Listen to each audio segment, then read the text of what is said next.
అది మంచి కార్యక్రమం అది. జనాలకి అది అర్థం అవ్వాలి. అది దేనికోసము, ఎవరి కోసం కాదు, మన కుటుంబం కోసం.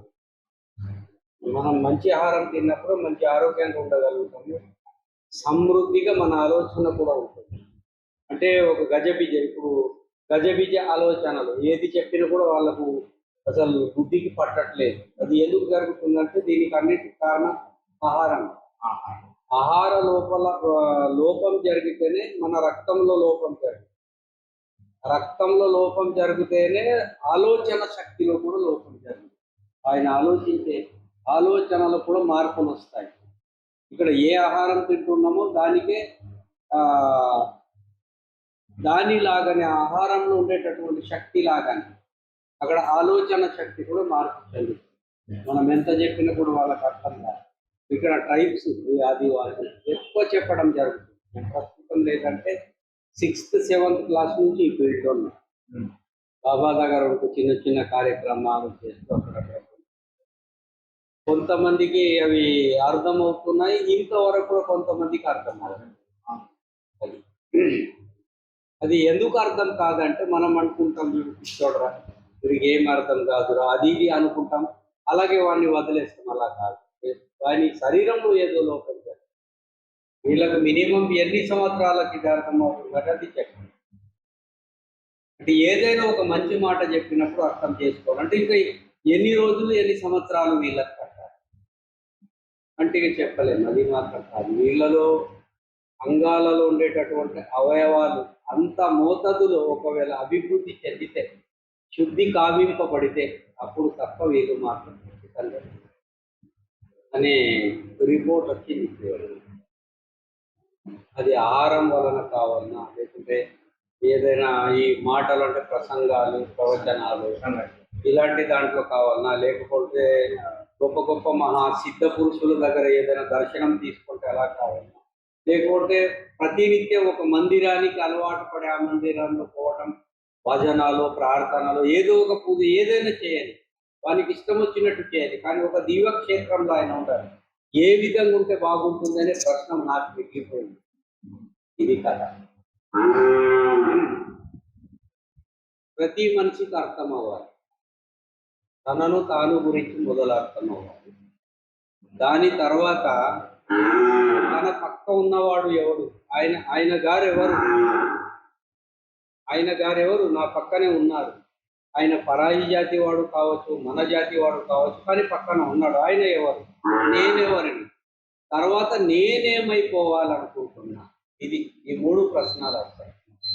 నేనేమైపోవాలనుకుంటున్నా, ఈ జగత్తులో నా యొక్క పాత్ర ఏమిటి, నా స్థానం ఏమిటి, ఇది తెలుసుకోవాలి. ఇక్కడి నుంచి ఆయన ఎదుగుదల ఉంటుంది. అది ఇది ఉంటే బాగుంటుంది. ఇలా మాకు కూడా నేను కొన్ని డాక్టర్ సైంటిస్టుల ద్వారా, అంటే ఇలా గొప్ప గొప్ప మేధావుల వ్యక్తుల ద్వారా, ఇంకా బాబా గారు వీళ్ళకి ఎలా చెప్తే మనం అర్థమవుతుంది. లేకుంటే మీలాంటి గొప్ప మహాపురుషుల యోగుల యొక్క కృపా ప్రసాదం అవసరం. ఒకవేళ అలా ఉంటే మీరు దయ చేయొచ్చు కదా, వీళ్ళ మీద కరుణ చేయొచ్చు కదా. అంటే అది కాదు. ఆయనలో కూడా ఎంతో కొంత విశ్వాసం ఉండాలి, మాలో కూడా ఎంతో కొంత దయ ఉండాలి. అప్పుడు దయ వచ్చి ఏదైనా చేస్తే కాదు. అంటే వీళ్ళను ఎలా మార్పు చేయాలి, వాళ్ళు ఎలా మారిపోవాలంటే సత్సంగమే ఉత్తమం. అది గ్రంథికమైన సత్సంగం కానీ, ఆత్మీయతను కలిగినటువంటి ఆత్మజ్ఞాన సత్సంగం, లేకుంటే పరిసరాల జ్ఞానము, అంటే మన చుట్టూ ఉండేటటువంటి ప్రపంచిక జ్ఞానం. దీని ద్వారా కానీ, ఈ 3 ద్వారా మనం ఒకవేళ చెప్పి ఉంటే, బోధిస్తే, ఆయనకు అర్థమవుతే పరిణామం చెందేటటువంటి శుభ సూచికలు ఉంటాయి అనేటటువంటి మాట బాబా గారు కూడా చెప్తారు. అయిన ప్రయత్నం మాత్రం చేయాలి, తప్పకుండా చేయాలి. ఏది ఏమైనా కానీ మన ప్రయత్నం మనం చేయాలి. వాళ్ళు యోగుల ప్రయత్నం వాళ్ళు చేయాలి.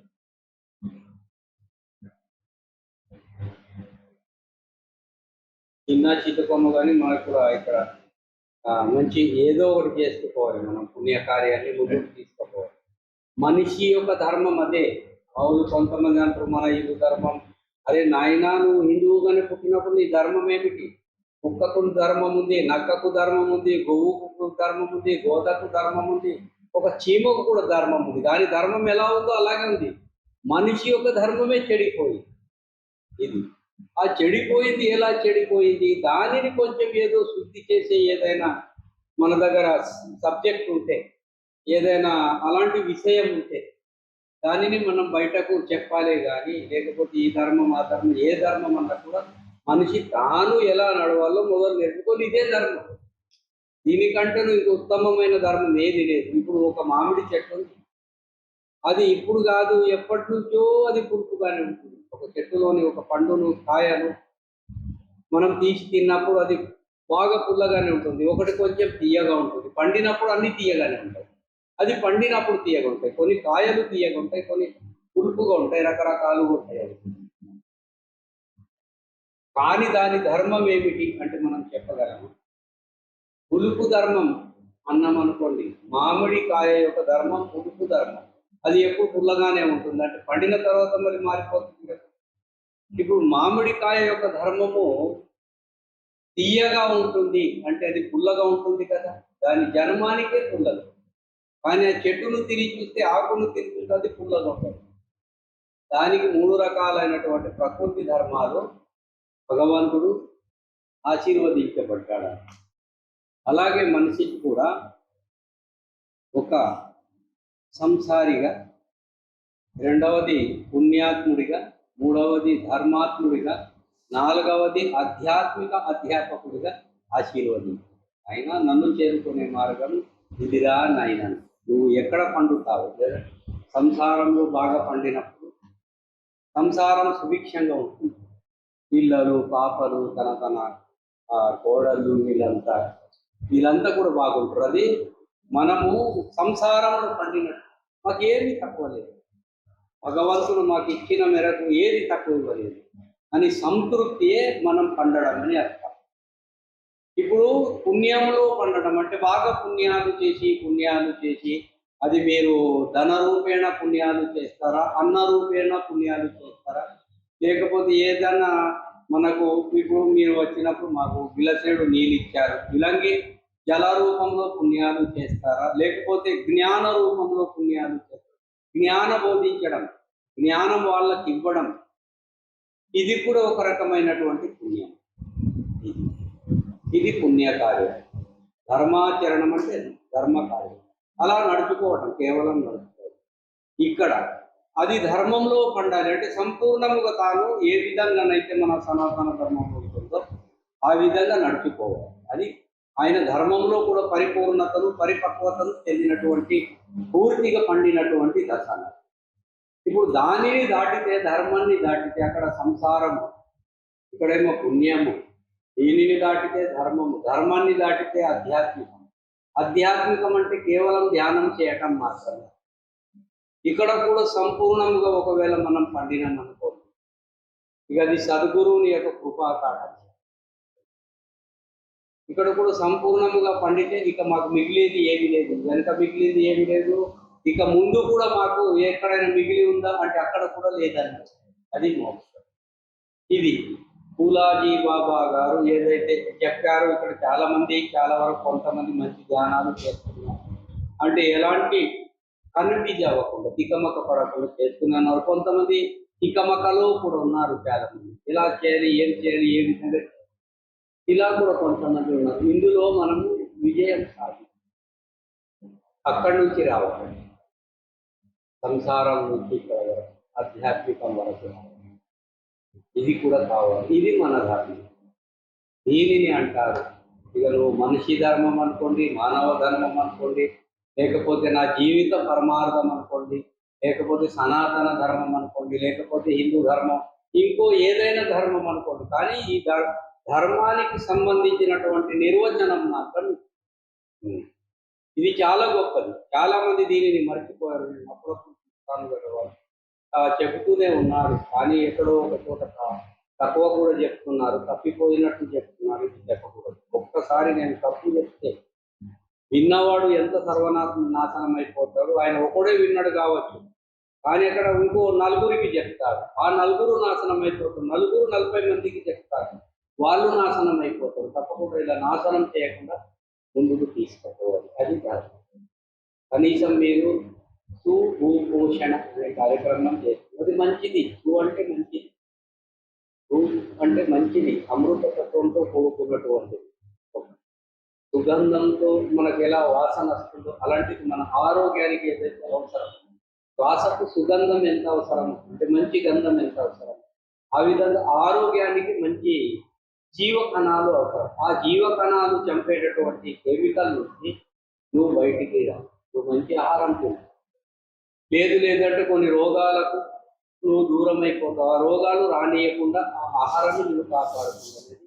చాలా గొప్ప కార్యక్రమం ఇది. అందరికీ అర్థం అవ్వాలి, రైతులకు అర్థం అవ్వాలి. ఇప్పుడు అధికారులు అంటే ఏంటి, నాకు డబ్బు వస్తుంది, ఆఫీస్లో ఉంటున్నాను, నేను చాలా సంపాదించి ఓన్లీ బయట కొన్ని తినడమే కదా అనుకుంటాను. అనేది ఇది అందరి దృష్టిలోకి రావాలి. అసలైతే ఇది గవర్నమెంట్ చేయాలి, మీరు చేయకూడదు, గవర్నమెంట్ చేయాలి.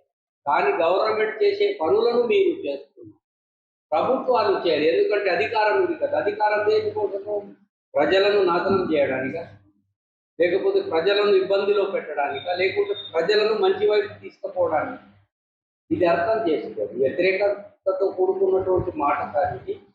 కానీ అలా అర్థం చేసుకుని ఇలాంటి వాటిని ఒకవేళ వాళ్ళు అమలు చేసిందనుకో ప్రజానికంలో పెద్ద మొత్తంలో పోతుంది. ఎందుకంటే ఒకటే రోజు కార్యక్రమం పెట్టుకుందామంటే ఒకటే రోజు ఊళ్ళో కూడా ఒక్కొక్క ఊళ్ళో ఒక గ్రామ పంచాయతీలో ఒకటే రోజు పెట్టచ్చు. వాళ్ళకి అధికారం ఉన్నారు. ఒక విఆర్ఏ నుంచి పెద్ద మండలి స్థాయిలో, ఇంకా చాలా పెద్ద స్థాయిలో కూడా వాళ్ళ కార్యకర్తలు ఏదో ఒకటి వాళ్ళు చేసినా చేయకున్నా పర్వాలేదు. కానీ మనమైతే చేసుకుంటాం, తప్పకుండా చేసుకుంటాం. నేను కూడా అదే మాట చెప్తున్నాను.